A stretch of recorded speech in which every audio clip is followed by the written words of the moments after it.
That's a burp. This is electric football. That's Stu Pace. I'm Steve Brown, and you know what it is? It's championship week. Woo! Which is sad because that means there's only 2 more weekends of NFL football. 2 more weekends of electric football, That's too. true. Well, that might not be sad. New England at Denver. The line is the Broncos -4.5. The Patriots rolled over the Colts, killing them with blunt force trauma.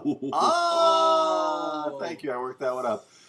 The ability for LeGarrette Blount to control that game, and Stephen Ridley, too, to some extent, had Andrew Luck standing on the sidelines looking like a very confused Amish man. Would that be, does he, I know he's a great athlete, great quarterback and everything, but does he look like a confused Amish guy on the sideline to anybody other than me? Amish or Cro-Magnon. I can't make fun of beards, I guess. But that's not a beard. I mean, that's just like spirit gum and hairballs that they put on his face. Luck was able to break the playoff record he set the week before with 3 interceptions. This week he managed to throw 4. And I said, you can't do that against any other team, and I was right. Yep. Stu was right. Always We right. say that a lot this year. Yeah, I've been having a good predicatory year. Now Denver did what Denver is a little bit want to do. They jumped out to a big lead, and they let the Chargers get off the mat.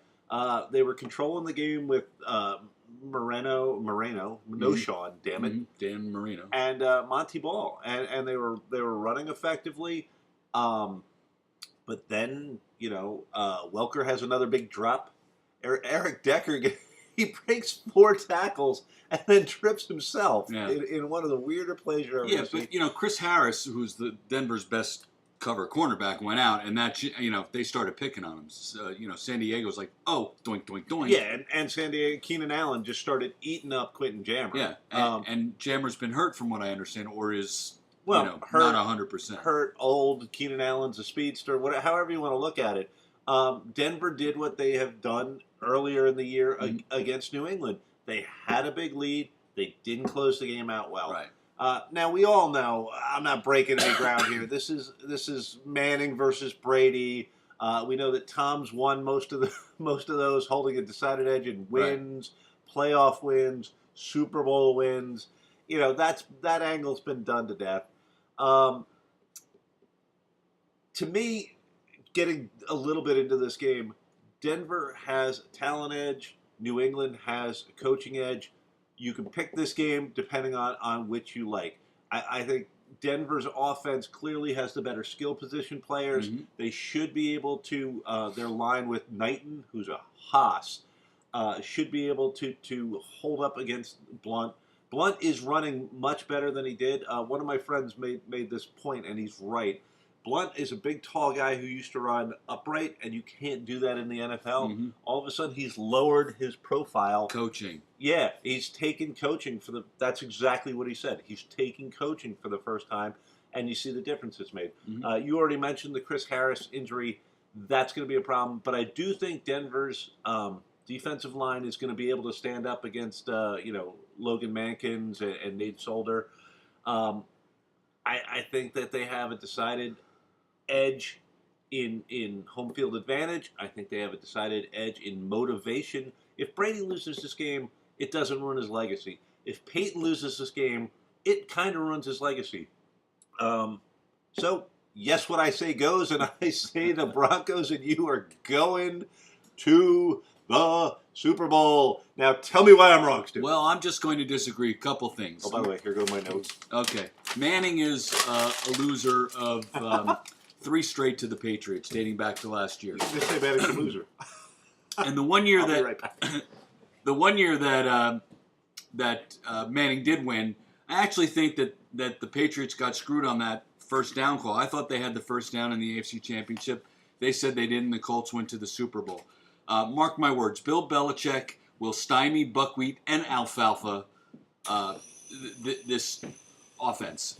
Belichick's going to find a way. New England has more takeaways than Denver, and if you notice, Belichick seems to will his defense into being in the right place at the right time for turnovers. So hello, Mr. Elway, you have Mr. Peyton Manning on your team, but New England has Tom Brady. The line jumped from Denver -7 to Denver 4.5. You said I saw 4. Something tells me Vegas thinks a little more of New England and Brady than they do of Denver. I'm going to go out on a limb here and think the curse of Brady versus Manning goes on, and I'm taking New England. I hate my pick, but I just have to go with what I believe. Because he's a Dolphin fan, he hates his pick. Oh, that's why, yeah. So Electric Football is going to get that one right, no doubt. By One the way, way or the other. Stu went 4-0 last week. I went 3-1. Yeah, I picked the Colts upset. I picked the favorites. I didn't go out on a limb. All right, San Francisco at Seattle. We're back. The line is the Seahawks -3.5 as far as I know. Last week, Seattle eliminated Jimmy Graham. They basically put him in the witness protection program. They put the ball in Mark Ingram's hand. They forced the Saints to put the ball in Mark Ingram's hand, and he had a crucial fumble and a crucial drop on a pass. And then at the end of the game, the Saints, wonderful at the onside kick. I mean, were they 3-3 this year? I don't know. They're amazing with the onside kick. 3-4-3. But then Marquise Colston decided to throw a bomb instead of a lateral. That was as far forward of passing. That was certainly not the Music City Miracle, that's for sure. Even my wife was like, why the hell isn't he running out of bounds? And my wife does not watch a lot of football. So, by the way, I love you, honey. Sorry I was late. Train trouble. Friggin' trains. Anyway, but what's kind of troubling when you look at Seattle's game is they rode completely on Marshawn Lynch. They settled for field goals instead of touchdowns early in that game. Mm-hmm. They let the Saints come back into it. Wilson was not overly impressive. He 103 yards. 103 yards, 15 or so yards rushing, I think. Doug Baldwin led them with 30 yards total. Harvin got hurt again. So Seattle was less than impressive in that game. Mm-hmm. San Francisco went into a very hostile environment. I mean, all of these games, there's been a lot of yapping, but San Francisco, Carolina was crazy. They were chipping at each other, though. Oh, start to finish. Excuse me. So we all have to come offset every once in a Battling while. a cold. I knocked something into the garbage can, throwing away my notes. I still don't know what. Anyway, didn't get the notes in, but got something else in there. Last week's receipts. San Francisco fell behind in that game and then was able to take control of the game. Mm-hmm. Jim Harbaugh got an absolute present from his brother at the beginning of the season in Anquan Bolden. They should have wrapped him up and sent him with flowers. It's ridiculous they were able to pull that off. And, he 8 catches, 136 yards. I mean, the guy just comes up huge in the postseason. Just really amazing. And what Bolden and Crabtree and Davis, if they'll use him, give San Francisco are very, very physical wide receivers to fight Seattle's defensive backs, which is Seattle's strong point by far. Right. So you got, nobody talks about him, but Cam Chancellor might be the most physical of those guys. No wonder nobody talks about it. I don't know who that is. And then you've got Richard Sherman and Earl Thomas. Mm-hmm. So that's the matchup. That's one of the big matchups that who's going to win that fight. Who's going to win San Francisco's wide receivers versus Seattle's D-backs. Then you have Marshawn Lynch against Ahmad Brooks, Patrick Willis, Navarro Bowman. And if you want to throw Justin Smith into that in the D-line. I know that San Francisco gets treated like a whore at the Vatican when they go to Seattle. I mean, I know it. They've been outscored 71-16 in the last 2 matchups in Seattle. Is it that bad? It's that bad. Okay. Even knowing that, knowing that Peyton Manning always loses to Tom Brady, I took Peyton Manning. Knowing that San Francisco gets the snot kicked out of them going into Seattle, I've been very impressed what they did against Green Bay. I was very impressed what they did against Carolina. I think they went up against a similar quarterback in his ability to get out of the pocket and make plays in Cam Newton, and I think they put a ton of pressure on him. Brooks had 2.5 sacks. Mm-hmm. Oh, and my rant, real quick rant. Dan Skuta, did you see the penalty on his sack? I'm not recalling. Okay, I believe it was fourth quarter. It was before Newton threw the interception. Skuta breaks free of a lineman. Newton turns into him. Oh, I do remember. Skuta tackles him up around the shoulders, and their two heads, the side of their heads hit. And he literally turned around and hit him. I remember going, oh, come on. I'm not a San Francisco fan, folks. I was screaming at the TV because the NFL, I know they have to protect the players from head injuries. I don't want a bunch of concussed guys out there every day, though you see it every freaking game now. But you have to factor intention into that. Well, he turned around and they were head-to-head. It's not like he saw him. He literally came off his block, and boom, they went head-to-head. And Newton was turning into him. Yeah. and That was a crappy call. changing his level. Mhm. There has to be a certain aspect of intent in there. If I launch headfirst at Stu's head, yes. If I punch him like I always want to in the head, yes. If I'm form tackling and our noggins slide past each other, hold that flag. Right. Oh my goodness. Roger I Staubach don't must be disagree. turning over in his grave and he's not dead yet. It kind of hits those guys tough. Oh, that's mean. Anyway, I hate the Cowboys. Yeah. But I respect Roger Staubach, by the way, just so you know. Go Navy. Anyway, I think that San Francisco's defensive line gives them an advantage. I think their linebackers are going to go after Marshawn Lynch hard, early, and try and keep him out of beast mode. I think Kaepernick is playing better than Wilson at the end of the season. Yeah. I'm going against all logic and reason. I'm taking San Francisco. Tell me why I'm wrong. Steve. Right. Well, look, each team is at the bottom of the league in passing. Not the very bottom, but they're 28 and 30, something like that. Seattle's number 4 in rushing. San Francisco's number 3. So what do these two teams do best? They run the ball. So the question is, which quarterback is hotter right now? And I do believe that Kaepernick is the hotter quarterback. Wilson has You're been... talking physically attractive. Yes, he is smoking. And, I can read the whole... Bible on him for whatever that scripture is all over him. He does have quite the tattoo scripture. What the hell? Wilson's been cold. He only threw for 103 yards. Is it because they've been playing better defenses that, the last 4 or 5 games? Probably. I think that is the reason that Wilson had a great, beginning of the season. Maybe he's cold now because that's what he's facing.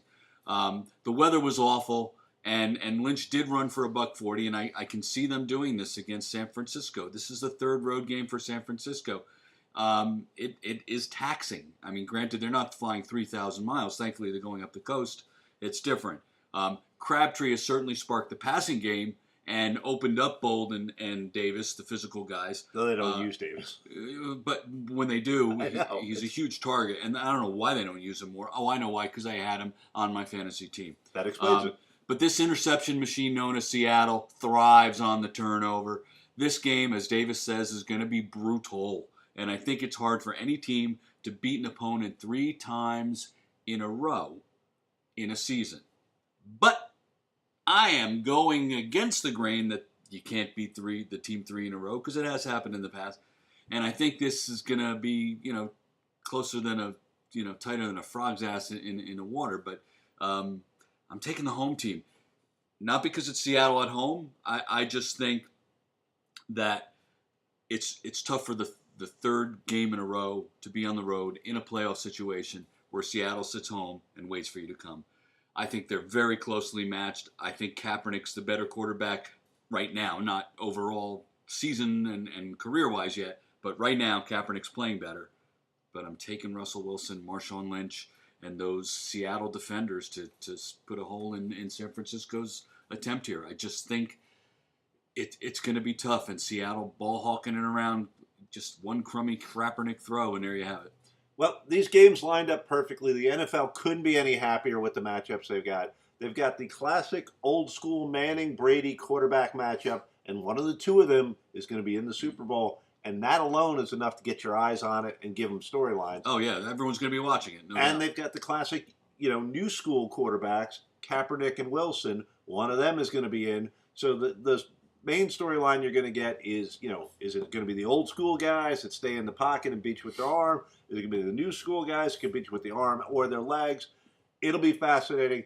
It's been a fun season. We appreciate everybody that's watched. We appreciate everybody that's commented. That's true. And we appreciate, what else do we appreciate? I do appreciate the Cosmos Club of Fairlawn for their continued support of allowing us to sneak up here in the middle of the night and record our program. I think 90% of the membership doesn't even know we do it. So that's cool. But I would like to say that today, January 14th, 2014, is the 41st anniversary of the happy anniversary, perfect season Miami Dolphins. The 72 Dolphins, this day in 1973, went 17-0. There you go. Oh.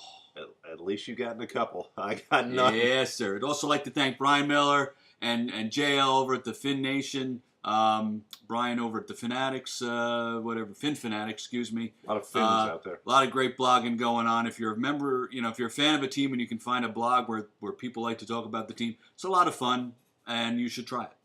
There you go. Anyway, I'm Steve Brown. I'm Stu Pace. This is Electric Football's Championship Sunday preview. Enjoy the games. Thanks for watching us, guys. Bye now.